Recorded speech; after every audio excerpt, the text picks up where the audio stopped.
জয়গুৰু শঙ্কৰ সৰ্বগুণাকৰ যাকে নাহিকে পাম তুহাৰে চৰণে ৰেণ শতকোটি বাৰে কৰোঁ। নমস্কাৰ বন্ধু-বান্ধৱসকল, আজি যিহেতু 574তম মহাপুৰুষ শ্ৰীমন্ত শংকৰদেৱৰ জন্মবাৰ্ষিক তিথি হয়, শংকৰ উৎসৱৰ উপলক্ষে আজি অলপ নামঘৰত আহিলোঁ। সকলোৱে চাব ভিডিঅ'টো। চ' ৰাইজ অলপ ঈশ্বৰৰ নামত আজিৰ দিনটো উৎসৰ্গা কৰিছোঁ, চাই থাকিব ভিডিঅ'টো। কিছু কাৰ্যসূচী আছে, আপোনালোকক দেখাম, অলপো স্কিপ নকৰাকৈ চাই থাকিব। চাওক, এতিয়া ভাগৱত ভ্ৰমণৰ কাৰণে অলপ প্ৰচেছিং আৰম্ভ হ'ব আৰু এটা বিশ্বাস সকলোৰে ঈশ্বৰৰ ওপৰত, সেইকাৰণে গামোচা পাৰি থৈ দিছে যাতে ভাগৱত যিজনে লৈ আহে তেওঁৰ পদধূলা পাব পাৰে। চ' সেইকাৰণে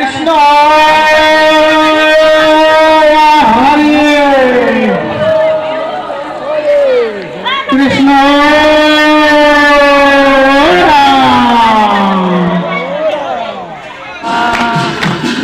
ঈশ্বৰৰ পদধূলা পাবলৈ কাৰণে ৰৈ আছোঁ, চাই থাকিব।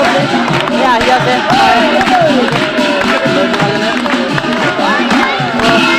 মোৰ পদধূলা ল'বলৈ বহুত হৈ আছোঁ।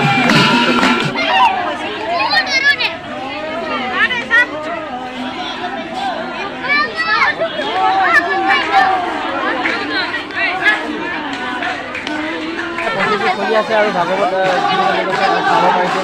ত' আমি সুধোঁ ভকত এজনক, এইবাৰ কিমানবাৰ হৈছে আমাৰ গাঁৱত মানে শংকৰ উৎসৱ পতা? নমস্কাৰ। প্ৰায় আমাৰ এইখন নামঘৰত আমি জন্মৰ পৰাই চাই আহিছোঁ। প্ৰায় শংকৰদেৱৰ জন্ম উৎসৱটো এইখিনি নামঘৰত আমি মানুহৰে পালন কৰোঁ। ঠিক তেনেদৰে আজিও এই বছৰ শ্ৰী শ্ৰী আগ্ৰহে ৰাইজ আপোনালোকে শুনিব পাইছে, আমাৰ সৰু সৰু গাঁও হ'লে ঈশ্বৰৰ প্ৰতি বিশ্বাস কৰাৰ কাৰণে ইমান ভাল কাম কৰিবলৈ মানে সক্ষম হৈছে বুলিয়ে ক'ব লাগিব। আপোনালোকে নিৰ্মাণ কৰি দিব।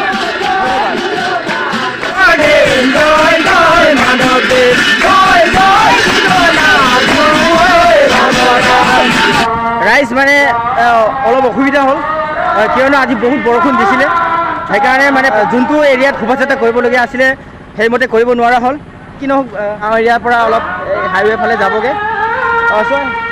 লাহে লাহে আহি আছে আৰু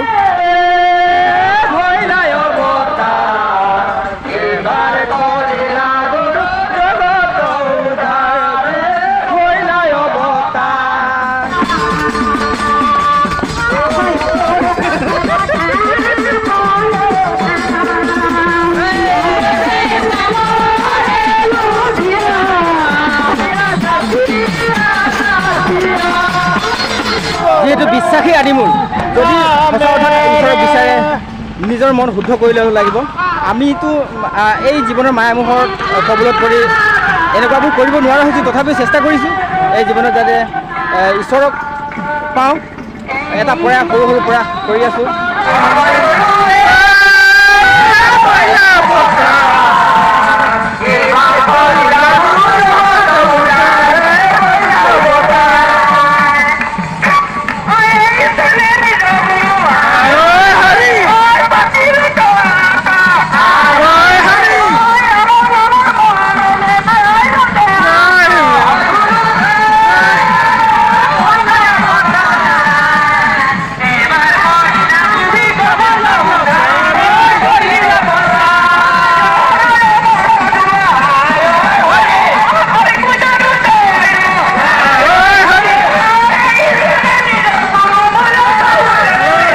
গাইজ বাটে বাটে ভগৱত দৰ্শনৰ কাৰণে চবে ৰৈ আছে চ' কণ মাইনাহঁতেও আৰু এইফালে নামঘৰৰ ওচৰতো ৰৈ আছে সদায় চবৰে ঈশ্বৰক এপাক প্ৰণাম কৰিবলৈ চবেই মন যায় চ' এয়া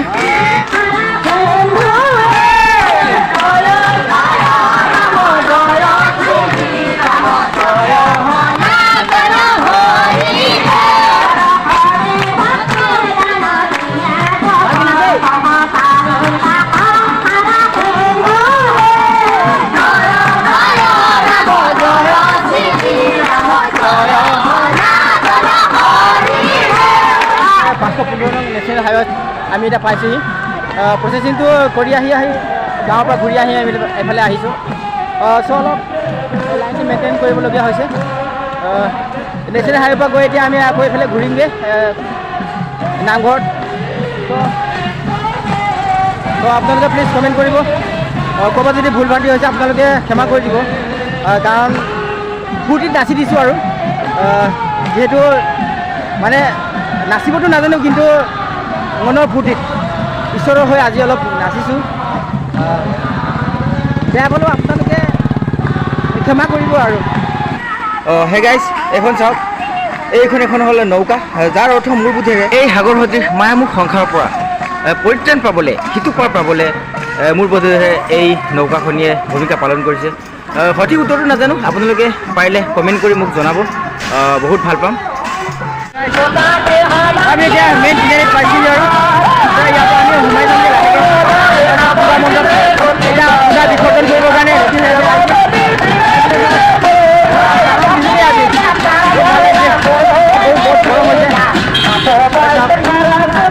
ধুনীয়াকৈ আমি নাচি নাচি গৈ আছোঁ আৰু ইয়াতে নহ'লে ৰাইজ আজি বহুত ফূৰ্তি লাগিছে মনত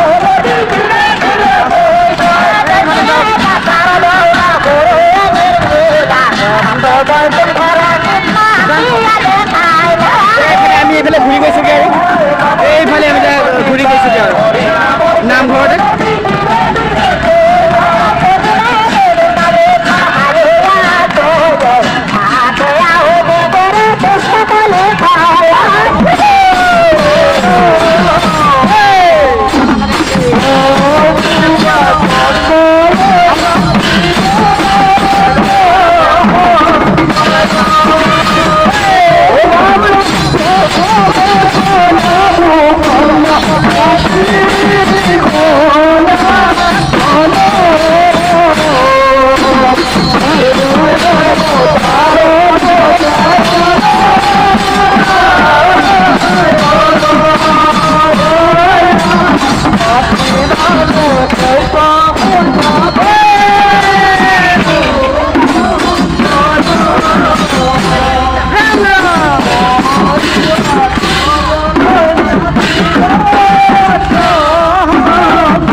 moments later.